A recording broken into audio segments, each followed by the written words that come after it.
Good morning, Tomáš. I'm happy Good to. morning. Good morning. I'm happy to have you once again as a guest on our next episode, the pre-conference episode for upcoming virtual conference on product substance management and compliance. As we touched several let's say aspects of post-Brexit landscape of chemical compliance in EU and UK, we thought it would be a good idea for our audience to hear a little bit more about it, and to dedicate a whole podcast to it. So we would go ahead and cover today the, let's say, overall picture of the post-Brexit chemicals compliance for EU, for UK. We'll talk about PCN, REACH, ROHS, SKIP. We will talk a little bit about the upcoming approaching deadlines on 30th of April and October 27th. I believe, Tomáš, you would be happy to share your knowledge and experience with working with different industries, how this is affecting, let's say, manufacturers, downstream companies, and to give some insights from already the practical work that you have been doing, what to anticipate, what the industry should be ready for. So I think we'll have a interesting 15-20 minutes ahead of us. Thank you, Georgi. Good morning, and thank you for this opportunity to go a little bit into more detail on the topic of Brexit and chemicals regulations compliance post-Brexit, both in the EU and in the UK. I can see that this topic is still hugely relevant and hugely discussed. Just last week, we had a 250 participants, and the floods of questions we got during the webinar and afterwards are really telling that even though it is now clear what the obligations are, even though it is basically nothing new because UK REACH mirrors EU REACH almost to 100%. Still, there are some unclarities and practical questions, practical issues, and the industry started asking how to comply, what to do, what are the next steps, what is the best strategy to stay on the market. So I'm really happy to have some space to be able to cover that. Mm-hmm. Okay, so let's start with probably next steps and deadlines under UK REACH. You also mentioned you had 40 questions, right? Like after a 1 hour webinar. Yeah, 40 questions just during the webinar. And shows how the industry is, reacting. So it's a very hot topic. Yeah, so I guess we can, let's say, just start with a little bit more general overview. Let's talk a little bit about your strong side, your area of expertise, REACH, ROHS, SKIP, PCN. I think it will be very interesting to hear. And then we'll move on later on about the deadlines and industry to industry, let's say, more tailored conversation. Okay, so from the questions and discussions we are getting and we are having with the industry, most of the companies affected by Brexit clearly know what they need to do, but they are more now asking about how to do that and when to do that and what is the best strategy to stay on the market, the most efficient, the most cost efficient, time efficient. So it seems to be clear to most of the companies that there are now transitional periods under UK REACH with two deadlines, one being 30th of April which is applicable to UK-based manufacturers of chemicals, and then 27 October, which applies to basically to the rest of companies who want to export anything to the UK or want to place their chemicals on the UK market. So downstream. Yes, so we are talking about importers, downstream users, non-EU manufacturers through their only representatives. Of course, provided that they already have some background and basis in the EU, which means basically if they have valid existing EU registration, or if they had it in the past 3 years. So, of course, at the conference, I expect that we will speak in more detail about particular deadlines and scenarios. But these two deadlines are clear to the industry. What seems to be quite unclear from the questions we are getting is particular cases and scenarios when these deadlines apply, and how to manage the whole supply chain. It would be good to visualize this, because the supply chain questions from the beginning of REACH were the main questions we are getting, like who has the responsibility, who can appoint an only representative, who is distributor, who is downstream user, who is importer. And now with Brexit, this question becomes hot again and open again. So basically the questions we are getting are the same we were getting 5 or 10 years ago, when the industry wasn't still so familiar with EU REACH.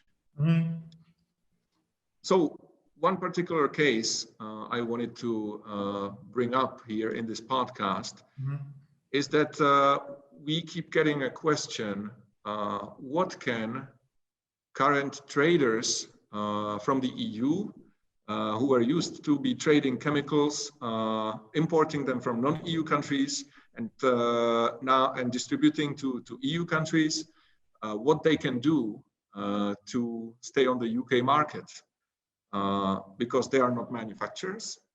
They in some cases don't even know the exact composition of the substances. Often these are substances in mixtures.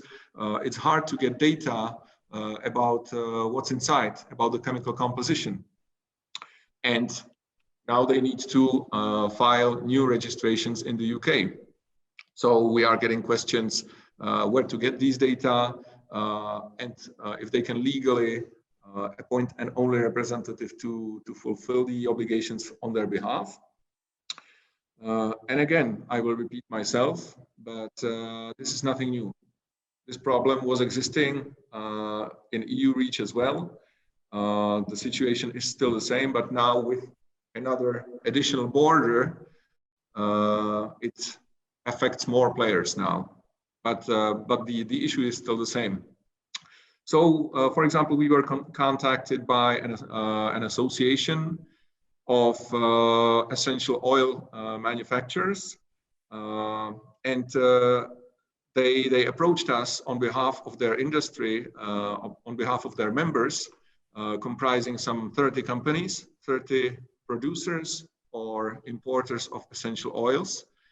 And now they asked, okay, what can our members do to keep exporting to the UK? And they said clearly, some of them are manufacturers, so they know exactly the composition of the chemicals, they know how it is manufactured, what's inside, so they have all the data. But some of them are just distributors buying the essential oils somewhere in the world, and what they can do. So that's something I would like to discuss in detail at the conference. There are options for distributors, and but it's always about the data and how to practically get to the data to file the registration. So if they can buy the data from their suppliers, if they can buy the data from other members of the consortium, these are practical questions that really come into play. Okay. And that also brings me to a huge topic, another big area where we are getting a lot of questions and where we see a lot of uncertainties and concerns. And that's data sharing and data sharing costs, of course. So simple question, how much will it cost to register in the UK? The fees from the UK authorities are set. It's quite interesting in my eyes that the fees are basically 100% the same as in the EU. So what the UK did was that they just took the UK REACH fees, REACH registration, REACH authorization, legal entity change, everything. They took the UK regulation on the fees.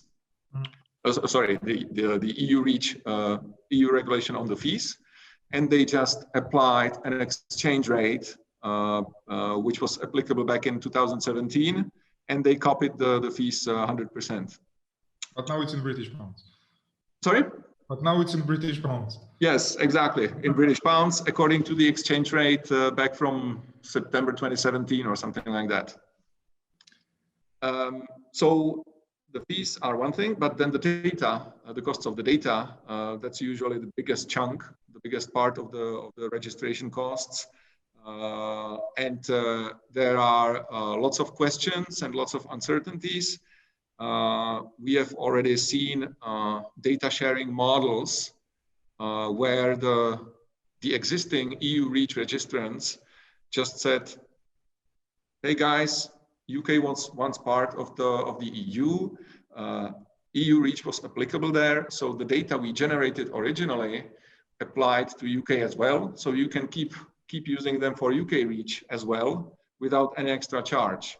But then there are other consortia and other CEFs which said, UK now has different legislation. Our contracts and our data were licensed with the license to be used only for the purposes of EU REACH. So if you now want to use it for UK REACH, you have to pay extra.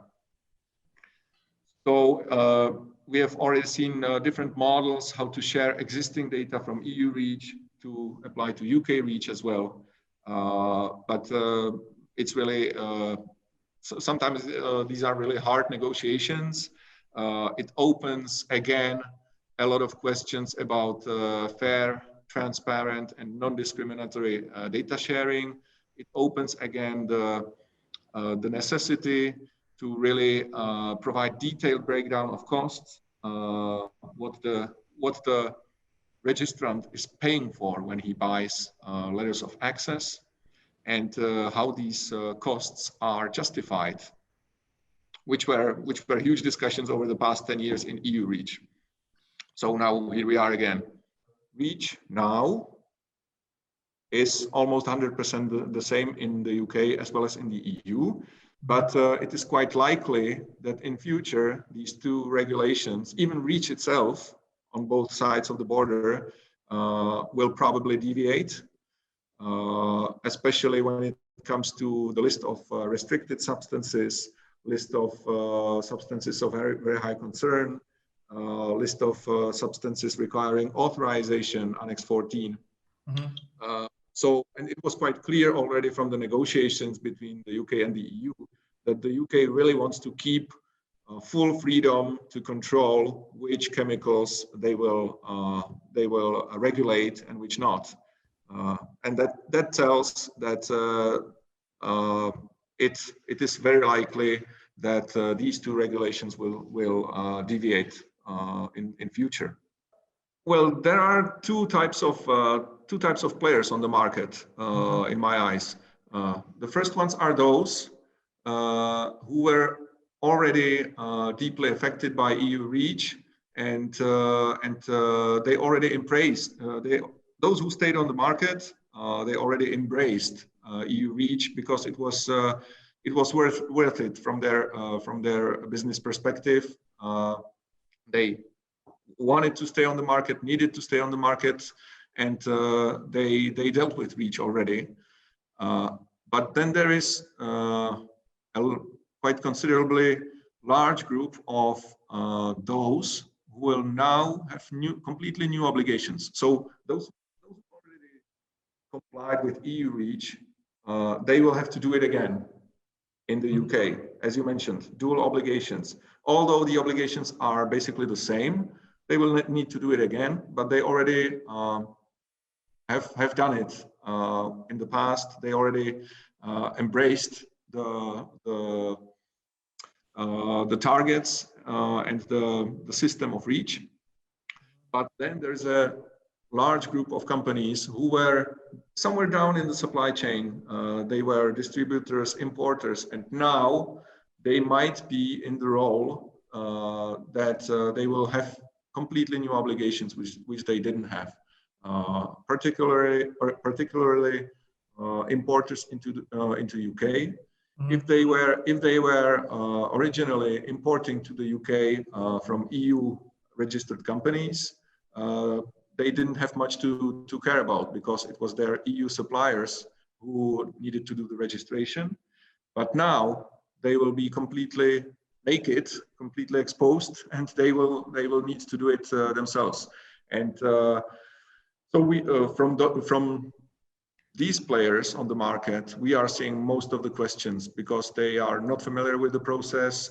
They don't know what it entails.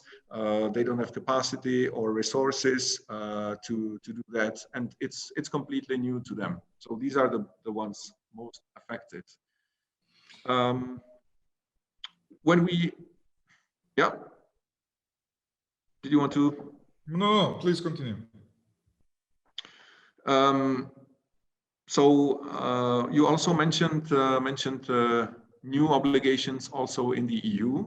Mm-hmm. This year there are two big ones: PCN notifications and UFI codes, and skip notifications of SVHCs in articles. There was a lot going on in the past 2 or 3 years concerning these two new obligations. Mm-hmm. And again, we got to the point when it's here, and from the questions around how it will be, what will be needed, we are now facing the questions how to comply, how to fill out the dossier, how to report the data, how to implement an efficient system, not only to do to fulfill the obligations once, but to update them, update the information to stay compliant. That's a big question, I think, worth discussing at the conference with the industry players, because nowadays we are getting questions like, please can you notify 70 products for me to the PCN database, and we always have to ask, okay, no problem, we will do that easily.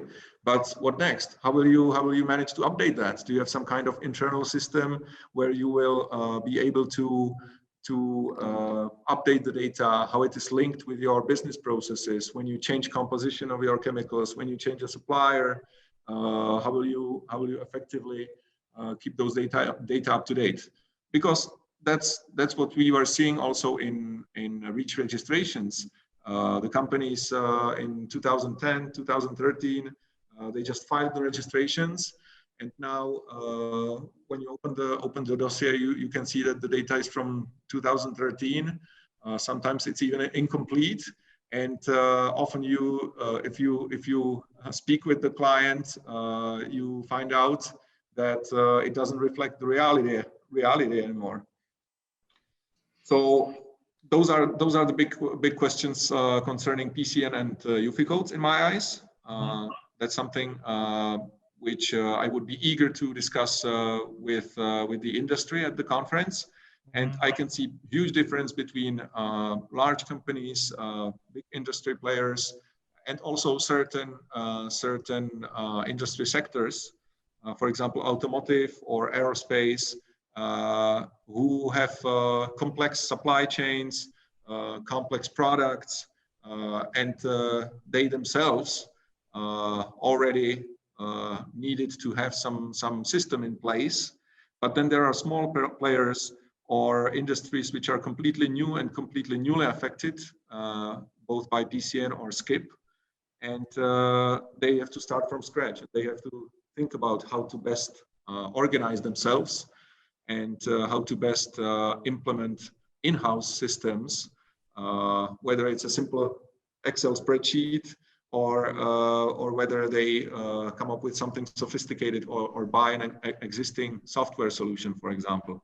Well, I will take it from our own experience and perspective.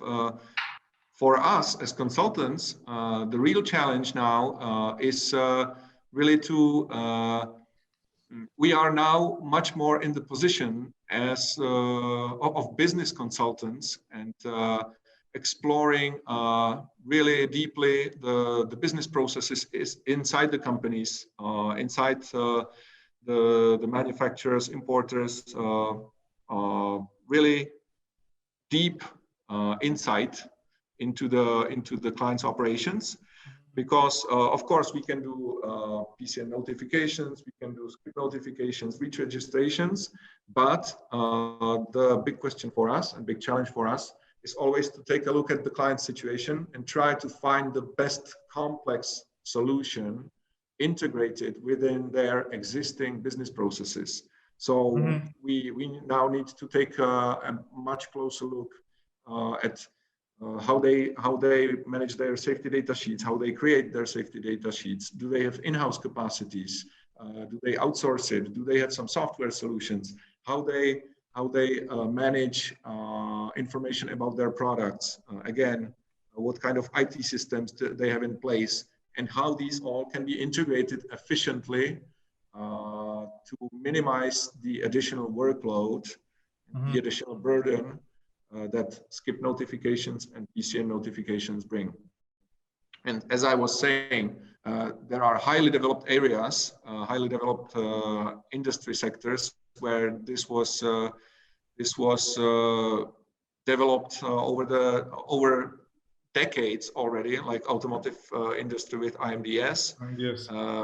But of course, these now have really big challenges ahead, how to bring this new level of complexity or reporting to an existing system.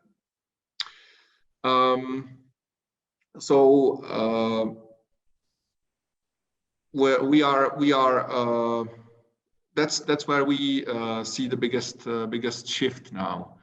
And speaking of which, it again is a question whether the companies were already affected before these new obligations, and whether they are even aware of these new obligations. Because, for example, SCIP, the obligation was existing ever since REACH was adopted. Manufacturers needed to report SVHCs in articles to ECHA. And they needed to pass the information down the supply chain. So the obligation is nothing new, but now a huge number of new players are affected, because now every single piece of the supply chain needs to do that and needs to report to ECHA.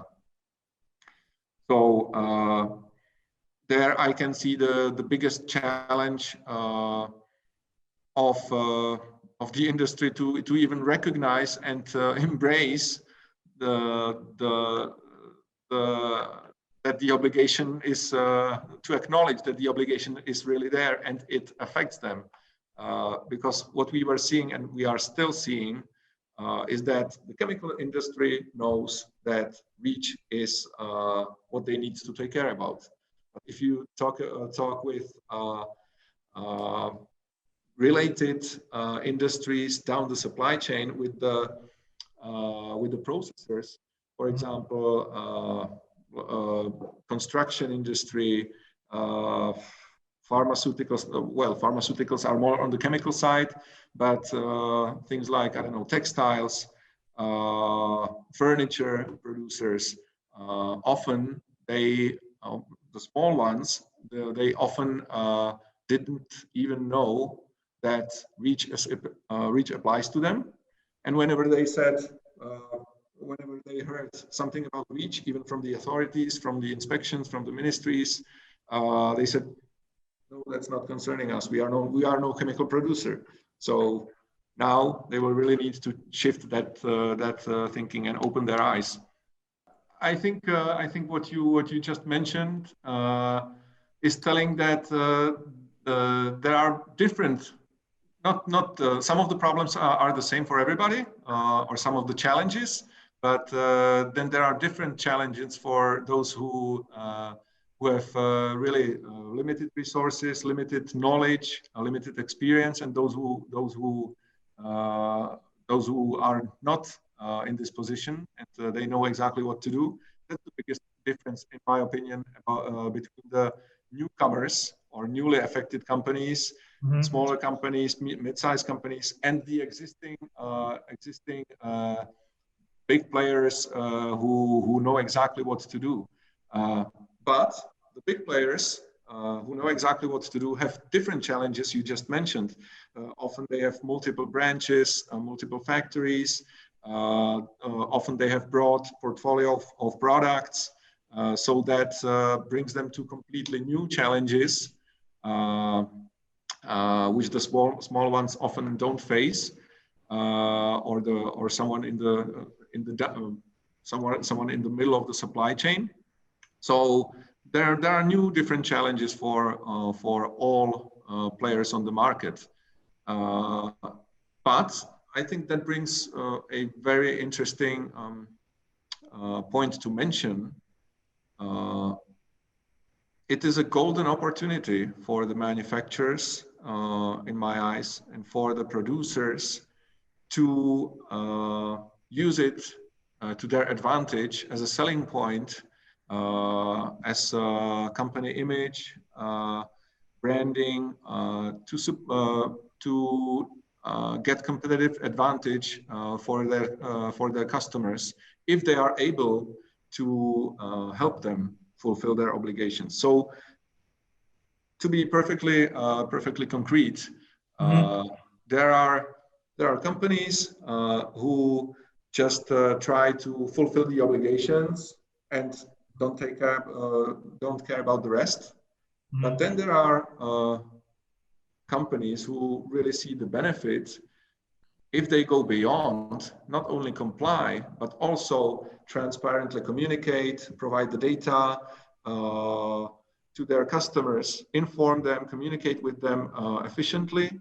Then they see that they have competitive advantage over their competitors who just fulfill the obligations, because more and more small ones, mid-sized companies, downstream companies start to recognize that they need to do something, and if their supplier is able to help them to any extent to fulfill their obligations, just simply by providing complete data, just simply by providing transparently information about SVHCs, information about the composition of the products, and so on, then they are much more willing to go with that producer, to go with that supplier. Could you elaborate more if you already have started anything, if you have done anything, if you could refer or give us some examples of which industry you have done anything in the meantime, preparing them, let's say anything with the manufacturers, anything with the distributors or importers. I know you mentioned the case with the association, but if you have anything to share, or would you share it during the presentation? But if not, at least it would be a good content for our audience to hear about if you're doing anything currently, if you're preparing any of the companies, any of the industries, and you could give us a little bit of what's going on in the practice. Well, first of all, I would like to say that there's a huge number of topics we can discuss and we can cover at the conference. And what I would like to do is shortly before the conference to see what is the structure and portfolio of the participants, what industries will be present,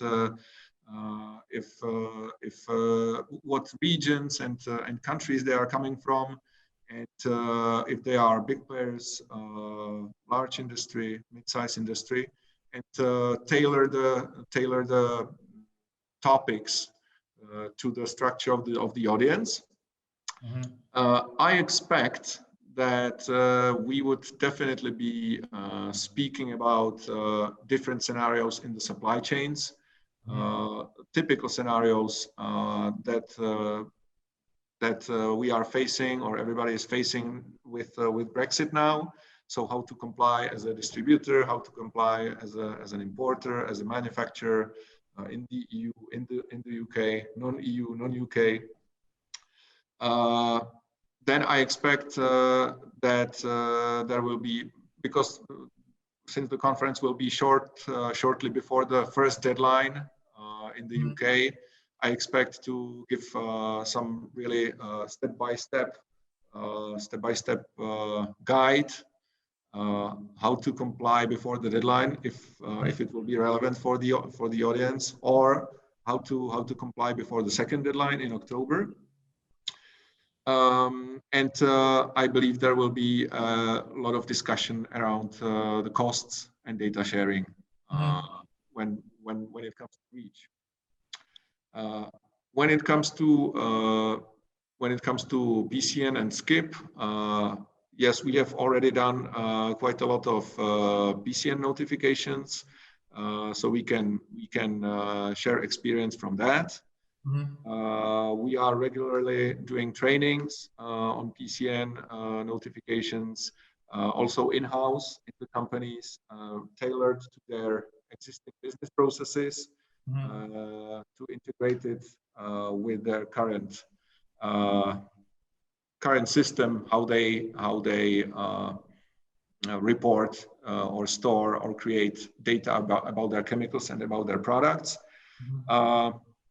We have just started with skip notification. Well, the skip notifications were already submitted before the end of the year, but we have started to focus more on the management systems, how to be able to keep the data up to date, what the customer should implement in-house to most efficiently report data to skip.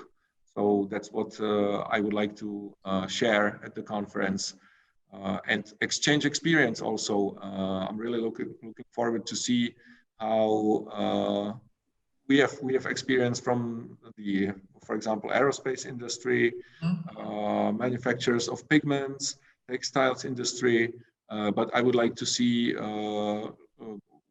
I'm talking about skip, but I would like to see more niche industries, more specific industries, what issues and challenges they are facing and how they are dealing with them. Like which industries would that be?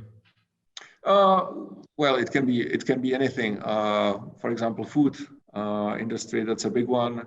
But really, there are hundreds of specific producers of so many different things. I don't know, toys. I cannot really predict the composition of the audience. Or plastics industry, for example, is really interesting. We can talk about polymers then. Oh, well, I don't know if we have space for that in this podcast. No, not this one, I'm saying. Because no, we will talk about polymers, and then as you mentioned last time, whether it will be the persistent, whether it would be the polymers of concern, what's going to happen. And I do believe that it would be interesting to hear what the cosmetics industry, for example, is anticipating on that.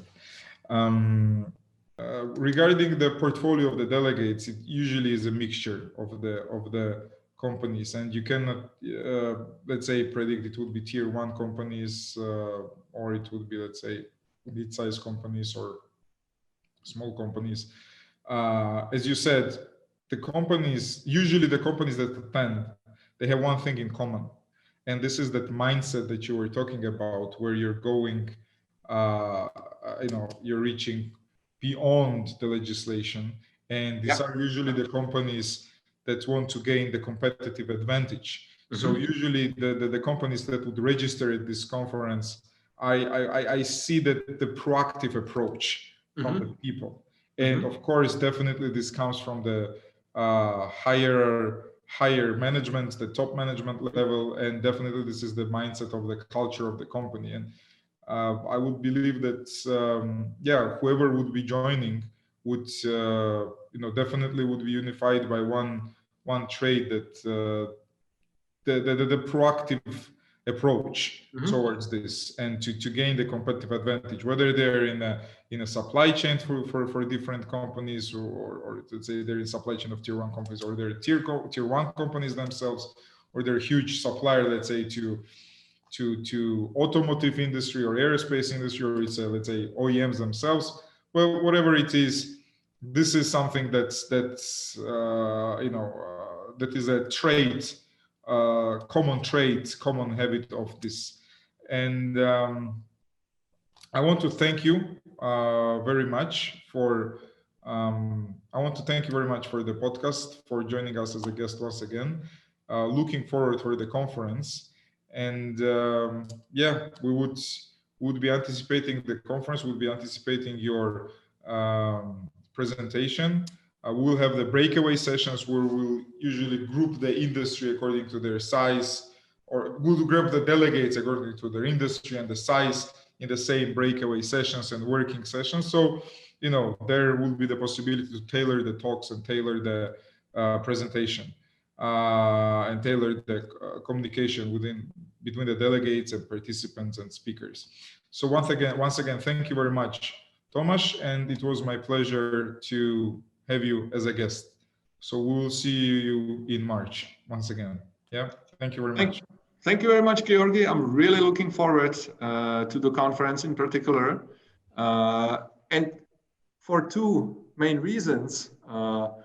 First is that I really appreciate that the conference is hugely industry oriented, because we are seeing a lot of conferences where the authorities are speaking, ECA, Commission, national authorities, and now I think it is really an important time to bring the industry in to exchange experience, because now the obligations are there. Everybody